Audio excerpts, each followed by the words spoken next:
Hi guys, ചെമ്പനീർ പൂവിൻ്റെ ഒരു അടിപൊളി പ്രമോ റിവ്യൂവിലേക്ക് എല്ലാവർക്കും സ്വാഗതം. അങ്ങനെ ചന്ദ്രോദയത്തിലെ എല്ലാവരും ഒരു ഫംഗ്ഷന് പോവാൻ വേണ്ടി വേറിട്ട സ്റ്റൈലിലാണ് വരുന്നത്.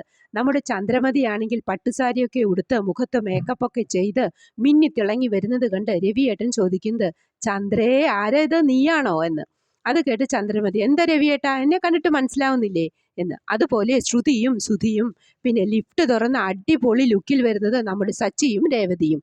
സച്ചി കോട്ടൊക്കെ ഇട്ട് കൂളിംഗ് ഗ്ലാസ് ഒക്കെ ഇട്ട് ആകെ പച്ച പരിഷ്കാരനായിട്ടുണ്ട്. ഒരു ലുക്ക് തന്നെയുണ്ട് അവർ വന്നപ്പോൾ. പക്ഷെ എവിടെ പോയാലും സച്ചി ആ പഴയ അലമ്പ് പരിപാടി തുടങ്ങി. സച്ചി കോട്ട് പൊക്കി പിടിച്ച് പുറം ഒന്ന് ചൊറിഞ്ഞതാ രേവതി എന്ന് പറയുന്നു. അപ്പൊ രേവതി, ഓ സച്ചിയേട്ടാ, ഇവിടെ വന്നിട്ട് ഞാൻ പുറം ചൊറിഞ്ഞു തരുന്നോ എന്ന് ചോദിക്കുന്നു. പിന്നീട് വലിയ ഒരു ബിസിനസ്സുകാരൻ വന്ന് സംസാരിച്ചു തുടങ്ങിയപ്പോൾ സച്ചിയും ഒട്ടും മോശമല്ലല്ലോ.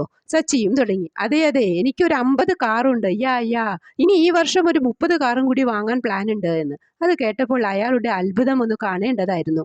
അതിനുശേഷം പാർട്ടിയും കാര്യങ്ങളുമൊക്കെയായി ആ രാത്രി അടിച്ചു പൊളിക്കുന്നതാണ് പ്രമോ ആയി കാണിക്കുന്നത്.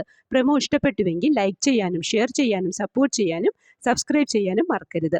അടുത്തൊരു അടിപൊളി എപ്പിസോഡിന്റെ പ്രമോവുമായി വരുന്നതുവരെ കാത്തിരിക്കുക.